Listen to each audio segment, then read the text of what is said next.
जी अस्सलाम वालेकुम वरहमतुल्लाहि वबरकातुहू जनाब अज माशाल्लाह बड़े दिनों तो बाद जनाब गब्बन पठ लिया है तो बड़े दोस्तों की फरमाइश आई कि फौजी भाई गब्बन पठ लिया दो जी हैवी वेट होवे और खूबसूरत माशाल्लाह वेल होवे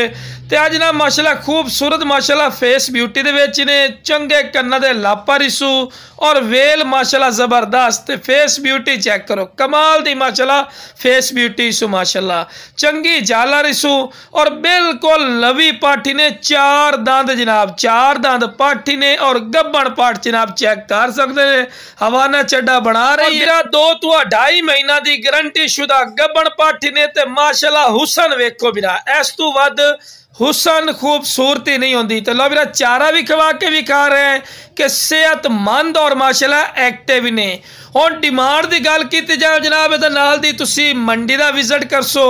या तुसी खुद आ जाओ बिरा किसी अयाली को पुछ ली सो तो कम अज कम नाल दी पठ तुहानू 45-50 हज़ार रुपये तो घट नहीं मिलने जरा कहने कि फौजी भाई इतना रेट नहीं होता बिरा